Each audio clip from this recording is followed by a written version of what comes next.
નમસ્કાર. આપણે ક્યારે ઊંડાણથી વિચાર્યું છે કે આસ્થા એટલે કે શ્રદ્ધા આપણા જીવન અને આખા સમાજને કેવી રીતે ઘડે છે? આજે આપણે પંડિત શ્રીરામ શર્મા આચાર્યજીના ખૂબ જ પ્રભાવશાળી પુસ્તક આસ્થા કી જ્યોતિ બુઝને ન પાએના મૂળ વિચારોને સમજવાની કોશિશ કરીશું. જો પુસ્તકની શરૂઆત જ કેટલી જોરદાર વાતથી થાય છે. એ કહે છે કે આસ્થા ફક્ત વ્યક્તિગત શાંતિ કે પરલોક માટે નથી, પણ એ તો એક તંદુરસ્ત અને વિકસતા સમાજનો પાયો છે. તો આ આસ્થા છે શું? લેખક સ્પષ્ટ કરે છે કે આનો અર્થ ખાલી પૂજાપાઠ કે કોઈ રીતિરિવાજ નથી, એનાથી પણ કંઈક ઘણું વધારે છે. પુસ્તક પ્રમાણે આસ્થા એટલે એક એવી સમજ, એક એવો દૃષ્ટિકોણ જે આપણા ચારિત્ર્યને ઘડે છે. એ આપણને શીખવે છે કે દુનિયામાં એક નૈતિક વ્યવસ્થા છે, કર્મોનું ફળ મળે જ છે, અને આપણા કેટલાક કર્તવ્યો આપણા અંગત સ્વાર્થથી પણ ઉપર છે. આ વિચારને પુસ્તક 4 મુખ્ય સિદ્ધાંતોમાં વહેંચે છે. પહેલું, કર્મના સિદ્ધાંતમાં વિશ્વાસ રાખવો કે સારા ખરાબ દરેક કામનું પરિણામ આવે જ છે. બીજું, આત્મનિયંત્રણ એટલે કે પોતાની નાની નાની સ્વાર્થી ઈચ્છાઓ પર લગામ લગાવીને મોટા હિત માટે કામ કરવું. ત્રીજું છે સદ્ગુણ અને સેવા એટલે કે દયા, પ્રામાણિકતા જેવા ગુણોને જીવનમાં ઉતારવા. અને ચોથું, સૌથી અગત્યનું, ઋણ ચૂકવવું, જેમ કે માતાપિતા, ગુરુઓ અને સમાજે આપણા માટે જે કર્યું છે એનું સન્માન કરવું અને ઋણ અદા કરવાનો પ્રયત્ન કરવો.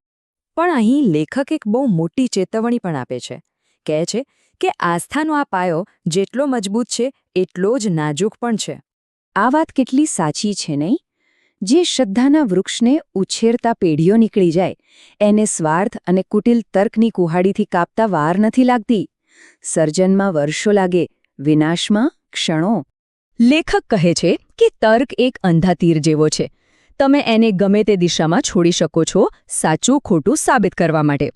જ્યારે તર્કનો ઉપયોગ નૈતિકતા વગર થાય, ત્યારે એ આસ્થાના મૂલ્યો માટે એક ખતરનાક હથિયાર બની જાય છે. તો પછી સવાલ એ થાય કે જ્યારે શ્રદ્ધાનું આ વૃક્ષ પડી જાય, ત્યારે સમાજનું શું થાય છે? પુસ્તક એનું એક ખૂબ જ ગંભીર ચિત્ર રજૂ કરે છે. જ્યારે આસ્થા નબળી પડે છે, ત્યારે સમાજનો પાયો હલી જાય છે. વડીલો બોજ લાગવા માંડે છે. લગ્ન એક સગવડભર્યો સોદો બની જાય છે, અને સ્વાર્થ જ જીવનનો એકમાત્ર નિયમ બની રહે છે. આ તફાવત જુઓ. જ્યાં આસ્થા છે, ત્યાં વડીલોની સેવા એક પવિત્ર ફરજ છે. જ્યાં આસ્થા નથી, ત્યાં એ જ વડીલો એક બિનજરૂરી બોજ બની જાય છે, જેમનો ઉપયોગ પૂરો થતાં જ બાજુ પર મૂકી દેવાય છે. અને આ કોઈ કાલ્પનિક વાત નથી. પુસ્તકમાં લંડનમાં થયેલા 700 આકસ્મિક મૃત્યુના વિશ્લેષણનો ઉલ્લેખ છે, અને એના આંકડા ખરેખર ચોંકાવનારા છે. ખબર પડી કે એમાંથી દર ત્રીજું મૃત્યુ આત્મહત્યા હતું, અને મોટાભાગના એવા વૃદ્ધો હતા જેમને લાગતું હતું કે તેમના પરિવારે તેમને તડછોડી દીધા છે. એ જ રીતે લગ્ન સંબંધોને પણ અસર થાય છે. આસ્થા વગર લગ્ન માત્ર શારીરિક આકર્ષણ અને આર્થિક સગવડ પર ટકેલો એક કાચો સંબંધ બની જાય છે, જેમાં વિશ્વાસ અને સમર્પણની જગ્યાએ વ્યવહાર અને શંકા હોય છે. આ વાતની પુષ્ટિ મેડિકલ જર્નલ્સ પણ કરે છે. એમના ડેટા મુજબ જે સમાજમાં શ્રદ્ધા ઓછી છે, ત્યાં માનસિક બીમારીઓ વધી રહી છે. લોકોને રાત્રે શાંતિથી ઊંઘવા માટે ગોળીઓ કે નશાનો સહારો લેવો પડે છે, અને ચારે બાજુ એકલતા અને નિરાશાનો માહોલ છે. આટલી બધી નિરાશાજનક વાતો પછી મનમાં સવાલ થાય કે શું કોઈ રસ્તો છે? પુસ્તક કહે છે, હા, બિલકુલ છે. એ આપણને આ અંધકારમાંથી બહાર નીકળવાનો માર્ગ પણ બતાવે છે.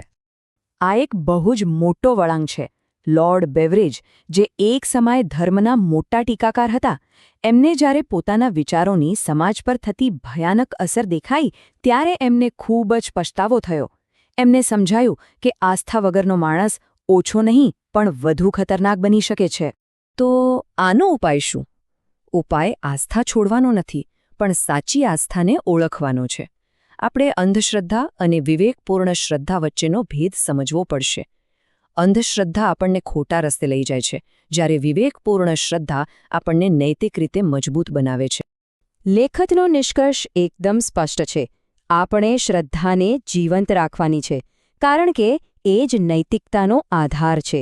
પણ સાથે સાથે એ પણ ધ્યાન રાખવાનું છે કે એના નામે અંધશ્રદ્ધા ન ફેલાય. તો ચાલો હવે આપણે આ આખી વાતના સાર પર આવીએ. આ પુસ્તક આપણને અંતમાં શું શીખવે છે? અંતિમ બોધ ખરેખર ખૂબ સુંદર છે. આસ્થા એ વૃક્ષના મૂળ જેવી છે, જે માનવતાને પોષણ આપે છે, અને વિવેક એ સૂર્યપ્રકાશ જેવો છે, જે એને સાચી દિશામાં વિકસાવે છે. મૂળ વગર વૃક્ષ સુકાઈ જાય અને પ્રકાશ વગર એ અંધારામાં ખોવાઈ જાય. સમાજને બંનેની જરૂર છે. તો અંતે આ એક સવાલ આપણી સામે ઊભો રહે છે કે જો આસ્થાની જ્યોત જ એ ગરમાવો છે જે સમાજને એકજૂટ રાખે છે, તો જ્યારે એ જ્યોત બુઝાઈ જશે તો શું દરેક વ્યક્તિ એકલતા અને નિરાશાની ઠંડીમાં થીજી નહીં જાય? વિચારવા જેવી વાત છે.